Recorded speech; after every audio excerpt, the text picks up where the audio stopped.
രാഹുൽ ഈശ്വർ കൂടി ചേരുന്നുണ്ട്. രാഹുൽ, എങ്ങനെ കാണുന്നു താങ്കൾ വിജയുടെ ഈ വരവിനെ തമിഴ്നാട് ഭരണ തലപ്പത്തേക്ക്? തമിഴ്നാടിന് വേണ്ടി വളരെ സന്തോഷിക്കുന്ന ഒരു വ്യക്തിയാണ് ഞാൻ. ശ്രീ വിജയ് അടക്കമുള്ള ആൾക്കാർ, ഇനിയും ശ്രീമതി തൃഷ, പക്ഷേ തൃഷ അടക്കമുള്ള ആൾക്കാർ അവിടെ വരണമെന്നും തമിഴ്നാടിന് നേരത്തെ സൂചിപ്പിച്ചതുപോലെ തന്നെ തമിഴ്നാട്ടില് ഒരുപാട് നല്ല രീതിയിൽ ഭരണം നടക്കാറുണ്ട്. പക്ഷെ അഴിമതി ഒരു പ്രശ്നമാണ്. തമിഴ്നാട്ടിൽ അഴിമതി മുക്തമായ, സെക്കുലറായ അല്ലെങ്കിൽ പ്ലൂറലിസ്റ്റിക് ആയ, ബഹുസ്വരമായ, മതസൗഹാർദ്ദത്തിന്റെ അടിസ്ഥാനത്തിലുള്ള ഒരു ഭരണം ശക്തമായി മുമ്പോട്ട് കൊണ്ടുപോവുകയും അത് എല്ലാ സൗത്ത് ഇന്ത്യൻ സംസ്ഥാനങ്ങളിലും അതിന്റെ സൗരഭ്യം ഉണ്ടാകുകയും ചെയ്യണമെന്നാണ് ഞാൻ വിശ്വസിക്കുന്നത്. ശ്രീ വിജയെ കമ്പയർ ചെയ്യാൻ കഴിയുന്നത് ഒന്നെങ്കിൽ MGRുമായിട്ടാണ്, അല്ലെങ്കിൽ കുറച്ചുകൂടെ നല്ല കമ്പാരിസൺ NT രാമറാവുമായിട്ടാണ്. NT രാമറാവു ഏകദേശം 2 വർഷം കൊണ്ടാണ് ആന്ധ്ര പിടിക്കുന്നത്. അദ്ദേഹം അതിനുശേഷം 3 ടേംസോളം ഭരിച്ചു. ഇനിയും വിജയ് ആയിരിക്കും അടുത്തൊരു 15 വർഷമെങ്കിലും പോൾ പൊസിഷനിൽ നിൽക്കുന്നത്. എല്ലാ ഇലക്ഷനിലും ജയിച്ചോളണമെന്നില്ല, പക്ഷേ വിജയും TVKയും ആയിരിക്കും അടുത്തൊരു 15 ഇയേഴ്സ് തമിഴ്നാട് പൊളിറ്റിക്സിന്റെ കേന്ദ്ര ബിന്ദുവായി മാറുന്നത്. 1960കളിലെ ഹിന്ദി വിരുദ്ധ പ്രക്ഷോഭത്തിന് ശേഷമാണ് കോൺഗ്രസിന് തമിഴ്നാട്ടിൽ വലിയ രീതിയിൽ സ്ഥാനം നഷ്ടമായത്.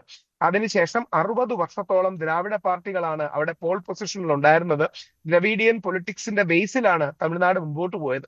വിജയ് മുമ്പോട്ട് വെക്കുന്നത് കൺസെൻസസിന്റെ ബേസിലുള്ള, ബഹുസ്വരതയുടെ ബേസിലുള്ള, വ്യത്യസ്ത സമുദായങ്ങളെ ചേർത്ത് നിർത്തുന്ന, അമ്പലത്തിലും മോസ്കിലും ചർച്ചിലും ഒക്കെ ഒരേപോലെ പോവുകയും ആദരിക്കുകയും ചെയ്യുന്ന, എന്നാൽ താൻ ക്രിസ്ത്യൻ കമ്മ്യൂണിറ്റിയിൽ നിന്നാണ് വരുന്നത് എന്ന ഐഡന്റിറ്റി ശക്തമായി ഉയർത്തി പറയുന്ന ജോസഫ് വിജയ് ഒരു പുതിയ മതസൗഹാർദ്ദത്തിന്റെ മോഡൽ, ഒരു ഗാന്ധിയൻ മോഡൽ അടക്കം മുമ്പോട്ട് കൊണ്ടുവരും. ശ്രീ രാഹുൽ ഗാന്ധിയെയും അദ്ദേഹം പറഞ്ഞത് ആ ബ്രദർ എന്ന് എടുത്തു പറഞ്ഞാണ്. സത്യപ്രതിജ്ഞ ചടങ്ങിന് രാഹുൽ ഗാന്ധിയെയും മല്ലികാർജുന ഖാർഗെയും ശ്രീ KC വേണുഗോപാലിനെ അടക്കം പരാമർശിച്ചിരുന്നു.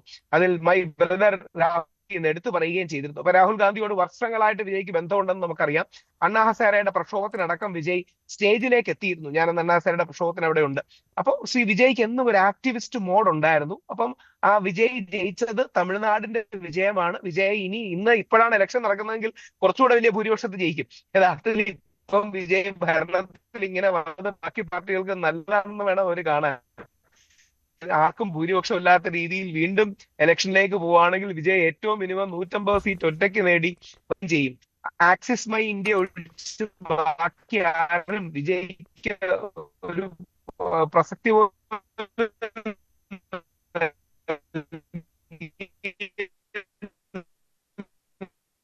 ഈ കോൺഗ്രസിന്റെ കാര്യം പറയുകയാണെങ്കിൽ DMK മുന്നണിയിൽ നിന്ന് വിട്ടാണ് കോൺഗ്രസ് ഇപ്പോൾ വിജയ്ക്ക് പിന്തുണ നൽകിയിരിക്കുന്നത്. അത് ദേശീയ തലത്തിൽ പോലും ഇന്ത്യ സഖ്യത്തിന് പ്രശ്നമാകുന്ന ഒരു ഘടകം കൂടിയാണ്.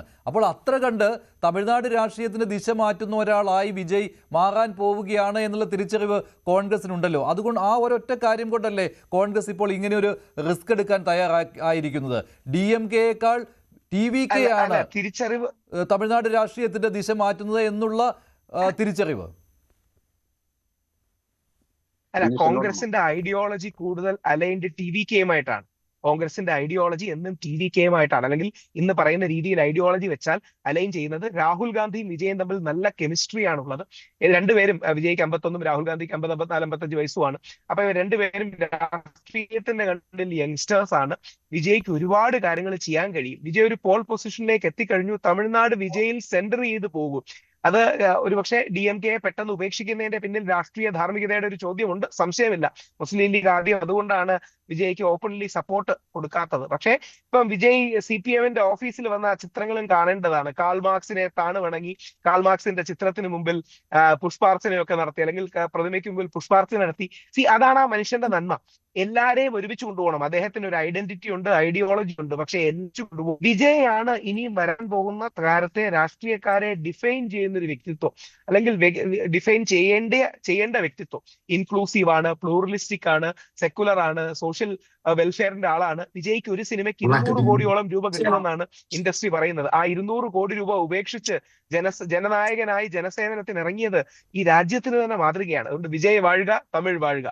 ശരി, ശ്രീ ഷാബു പ്രസാദ്, വിജയ്ക്ക് വിശേഷങ്ങൾ ഒരുപാട് കൂടി പോയിട്ടുണ്ടോ ഈ ഘട്ടത്തിൽ? വിജയ് തമിഴക രാഷ്ട്രീയത്തിന്റെ ദിശ മാറ്റും, തമിഴ്നാടിന്റെ പ്രതീക്ഷ വിജയിലാണ്. ഇനി വർഷങ്ങളോളം വിജയുടെയും TVKയുടെയും ഭരണമായിരിക്കും തമിഴ്നാട്ടിൽ തുടങ്ങിയ കാര്യങ്ങളാണ് ഇപ്പോൾ വിശേഷണങ്ങളായി വരുന്നത്. താങ്കൾ ഇത് പൂർണ്ണമായിട്ടും വിശ്വസിക്കുന്നുണ്ടോ? Now it is too early to comment on such things.